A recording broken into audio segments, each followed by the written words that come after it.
Welcome to Hotel Japan. In my previous video, 5 things you need to know before coming to Japan, I talked about some topics that are not as commonly talked about, such as bears and dating in Japan. However, I got some requests for some more serious tips that can help you make your trip to Japan more enjoyable and stress-free.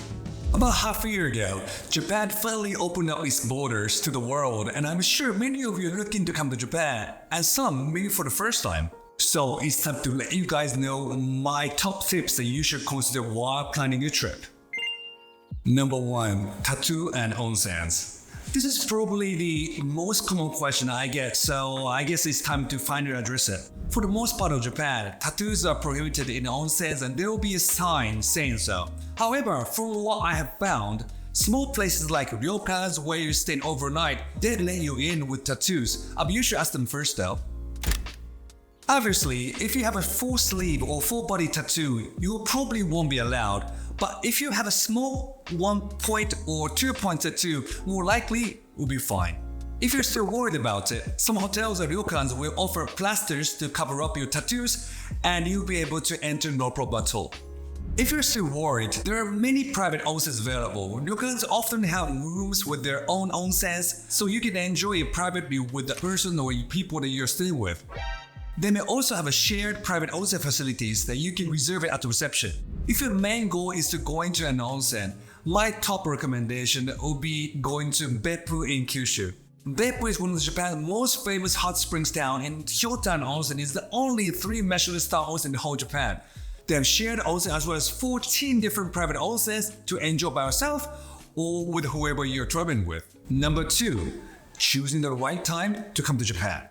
Before deciding your trip to Japan, first thing you really need to think about is when you want to visit, because each season in Japan is so distinctive.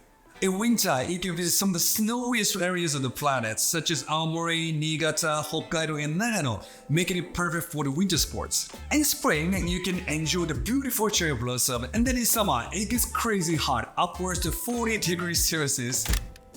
And then finally, in autumn, there's koyo, or the changing of the autumn leaves. If you like cold weather and want to experience some snow, then the prefectures that I mentioned are definitely for you. In some resorts, you can ski or snowboard as early as late November all the way to, believe it or not, early July. If you're thinking of going to Okinawa in the winter, even though it's far down the south, it's surprisingly cold, and because of the rough tides, many activities are cancelled, so be careful. If you're planning to come to Japan in spring and see the cherry blossoms, one of my top tips is to constantly keep watch the weather forecast, or rather cherry blossom forecast in Japan. Yes, there is a thing called cherry blossom forecast in spring. My recommendation is to keep your schedule free so you can travel easily to see different areas. Every year, cherry blossoms bloom at the different times, and it all depends on the weather. So keeping your free itinerary will let you see most of them. Planning to come to Japan in summer?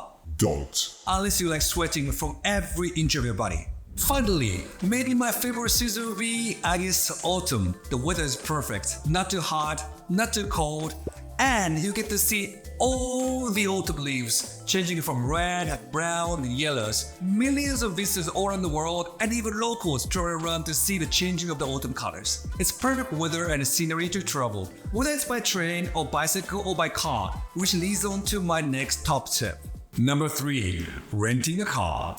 The best way to get around Japan is by car. Don't get me wrong, the Shinkansen is cool and should definitely be an experience, but the proposed increase in the price for the JR Pass may be too expensive for some. Without the Rail Pass, prices can really add up if you plan to take it everywhere.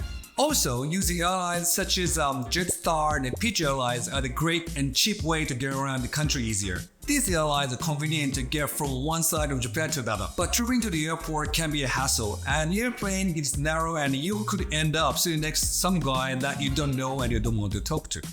However, Japan can be expensive to drive in, especially if you're going long distance. Wherever you drive on the expressway in Japan, you're most likely to meet the toll booth. These can cost as little as 500 yen, which is around $3 to $4, all the way to 12,000 yen, or around $90. This can really add up and it quickly become expensive. But I have some good news. The national government recently announced that expressways will become free by 2115. 2150. 2150. No joke. Nonetheless, if you plan on touring a specific region like Kyushu, Hokkaido, a car is definitely my go-to recommendation.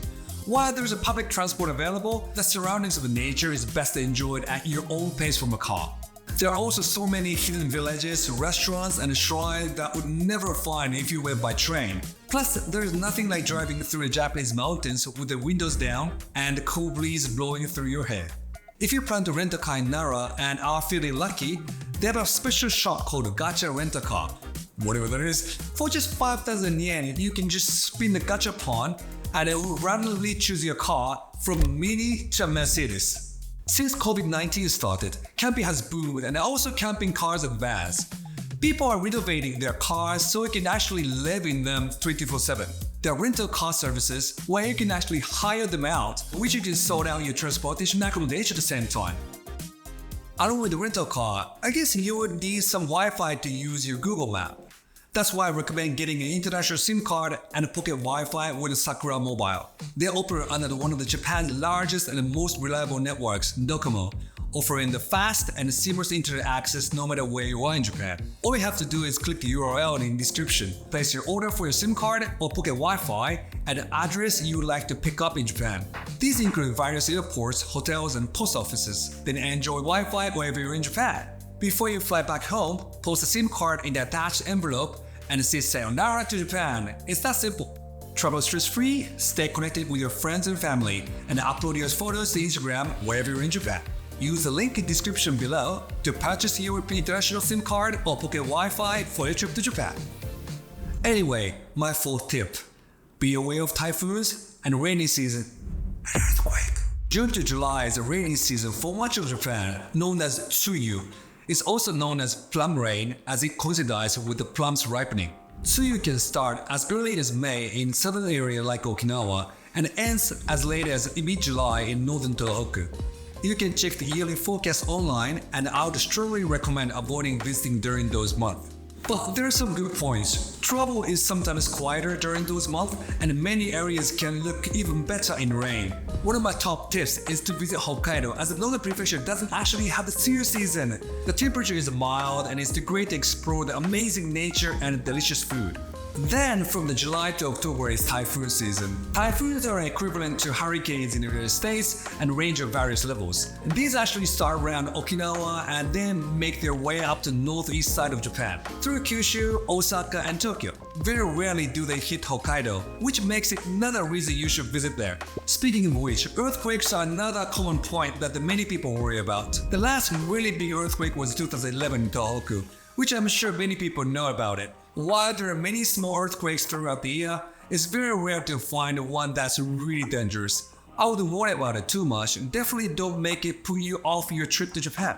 In any case, Japan is well equipped with earthquakes, with many structures being designed to withstand them, and many people are trained frequently in the case of such emergencies. You also probably get an alert blaring from your phone just before an expected earthquake, so you have a small amount of time to prepare.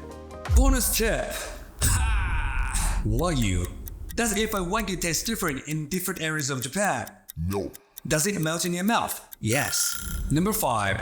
Reading the air. There's a phrase in Japanese called kuki o yoru, translated to reading the air. Japanese people are the best communicating their feelings, what they're thinking, and are often quite indirect. Even still today, people are wearing masks even though it's not necessary. You often see a group of salarymen or women wearing masks together. If one person is wearing it, everyone's wearing it. If you're the only person not wearing it, you are kuki o yomenai, meaning you don't read the air.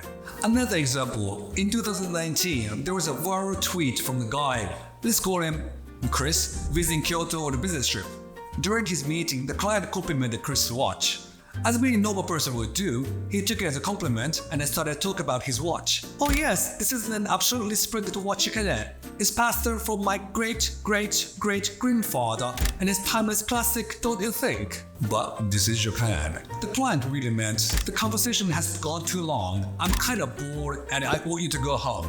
By complimenting Chris's watch, he'll be able to check the time and notice how much of client's time he has taken up, indirectly pressuring him into wrapping things up. Bloody Chris, how did he not get that message? But in all seriousness, this isn't quite an extreme version that these small nuances play an important role in Japanese culture. When you get on the train and if it's quiet, maybe you should be quiet as well.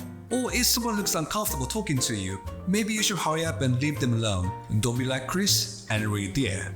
So that was part 2 of 5 top things that you need to know before coming to Japan for everyone who are planning to come. And I hope these tips will help, and remember, don't be Chris and read the air. I'll see you in next video.